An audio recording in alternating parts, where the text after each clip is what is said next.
Today movie summary will send you the movie my way.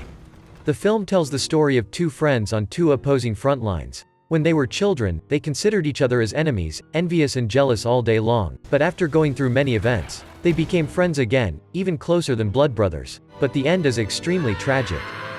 The story takes place during the Japanese invasion of Korea. This boy's name is Tatsuya. He is the grandson of the Japanese shogun. Since childhood, he has been loved by everyone. The Tatsuya family is also very prestigious. Compared to a boy with a noble background like Tatsuya, the boy from Korea Jun-sik is nothing special. Tatsuya also despises Jun-sik's dirty appearance. But Jun-sik doesn't mind, still competes with Tatsuya. The way the two boys compete is running.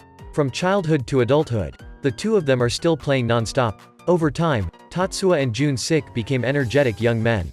One day, Jun-sik's father accidentally received a gift. He was very excited to give that gift to Tatsuya's grandfather. Unexpectedly, when he opened the bag, inside was a ticking time bomb.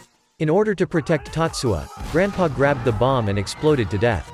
Jun-sik's father was also taken to the police station, experiencing brutal torture, even though he got his life back, but also become disabled. Since then, Jun-sik was also evicted from Tatsuya's house. He doesn't even have the qualifications to be a servant, can only pull the car to feed the family. On the street, Jun-sik's talent is always appreciated. He runs very fast, can bring guests to the destination as quickly as possible. But he is also very hot, often causing passers-by to dodge. In this way, his endurance is even stronger. With just training, he can become an excellent athlete. Just then, Japan and Korea held an athletics competition. Tatsuya is the representative of Japan, and Jun-sik also decided to represent Korea in the contest. Both of them received invitations. This time, the old and new hates are counted as one. Jun-sik's expression is extremely agitated. Koreans are all around cheering for him. Jun-sik understands that this competition is not simply an ordinary marathon. It's also a competition between two countries. After a long effort, Jun-sik finally won the first prize. But the Japanese judge thought he broke the rules, bringing Tatsuya to the championship.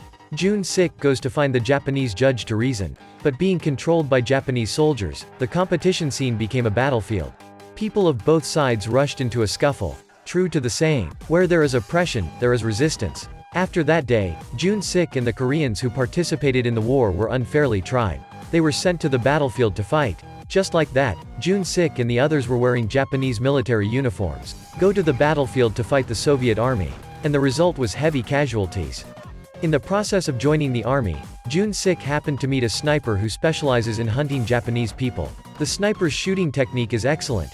Jun-sik has already pinpointed the enemy's position. After a while of fighting, Jun-sik caught the sniper. Surprisingly, this sniper is a girl. That night, the Japanese continuously tortured the sniper.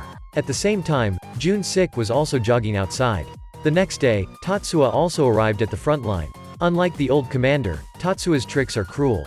As soon as he arrived, he ordered former commander to commit suicide. Jun-sik realizes his current situation is very dangerous. That night, Tatsuya ordered the formation of a suicide squad. Go to the front line to destroy Soviet tanks.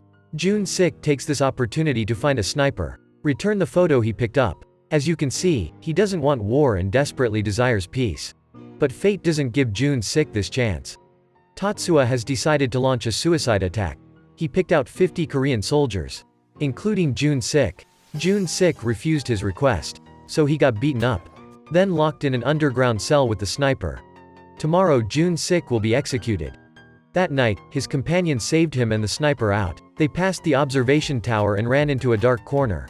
Before boarding the boat to escape, Jun-sik saw countless enemy tanks. He thinks of his compatriots who are still in the Japanese camp. If the enemy tanks sneaked into the Japanese army camp, then all Koreans can't escape. Jun-sik immediately ran back. On the way he encountered an enemy plane. He can only strive to run forward. At this point the sniper came running, and she successfully shot down the enemy plane, but she was also hit. Jun-sik can only helplessly watch her leave. He ran all the way back to the barracks to inform the Japanese. But the enemy's tank arrived in front of the trench. The Japanese couldn't dodge, they could only deploy to fight. Due to the Japanese army's outdated equipment, they could only commit suicide 1v1. This battle is terrible. Everywhere were soldiers crushed by enemy tanks. Jun-sik also fainted after the explosion. By the time he regained consciousness, the Japanese had suffered serious casualties. But the enemy tanks kept coming here. A large number of Japanese troops began to remove their armor and run away. Tatsuya went crazy when he saw that. He constantly opened fire on the fleeing troops, and dragged Jun-sik forward together.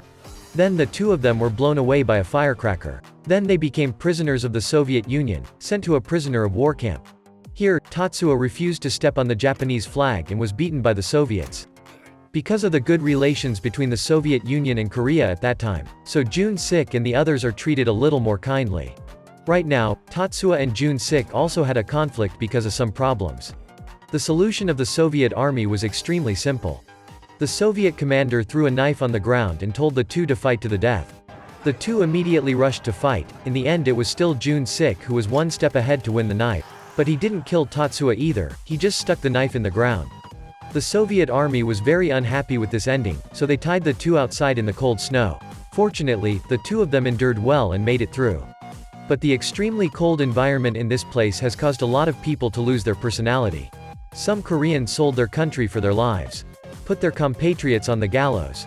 Over time, there was a riot in the POW camp.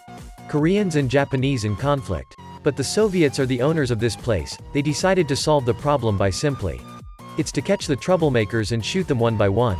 This dire situation happens every day. Until after the German army declared war on the Soviet army.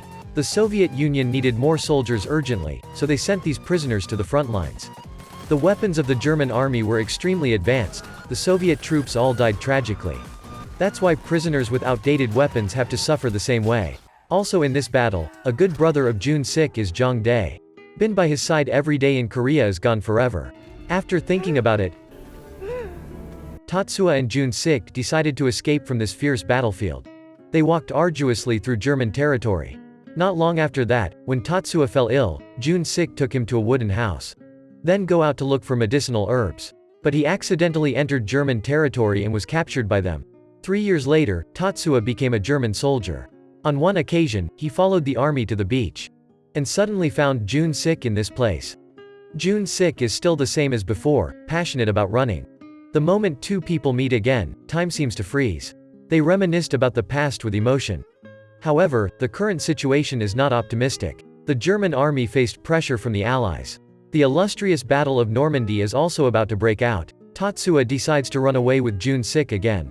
The night before being sent to the front lines, the two of you made an appointment to ride a boat and leave here together. But the next morning, the two ran outside, discovered that the Allied faction of the US has started bombing this place. They were in a very dangerous situation. The Germans launched a counterattack, but to no avail. Tatsuo and Jun-sik saw this and could only run forward through the rain of bombs and bullets. They crossed the trenches one by one, running wherever the bombs exploded. Tatsuo is quite lucky. But Jun-sik wasn't so lucky. He got hit by bullets. And died in a place thousands of kilometers away from his hometown. From then on, Tatsuo became Jun-sik, living the rest of his life on his behalf. After the war ended, Tatsuo regularly participated in marathons. And he always took Jun-sik's name to enter the contest. The fates of two people since childhood have been inseparable. No country or ethnicity can stop them from becoming good friends. In the days that follow, Tatsuo and Jun-sik's friendship will last forever. Throughout the film, the scenes and the flow of emotions are very clear. The film took the tragic life of a Korean boy who is passionate about running. To highlight the war theme. Compared to other war movies, the film can be said to have achieved a certain success. Actually, the content that the movie wants to convey has nothing to do with whether the war is just or not. Don't care if human nature is dark or not. It's just that under those oppressions, people have gradually given up on the things that they have always persisted in. Like Tatsuo, for the sake of living. He renounced his faith, betrayed the emperor. They both don't want war, love peace and long to return to their homeland. Live a normal person's life. The movie depicts the feelings of the two in great detail. A depiction of the brutality of war, also a very clever expression. Today's movie comes to an end. If you find it interesting, please give me a like and a comment. Let me have more motivation to develop the channel. See you in the next movie.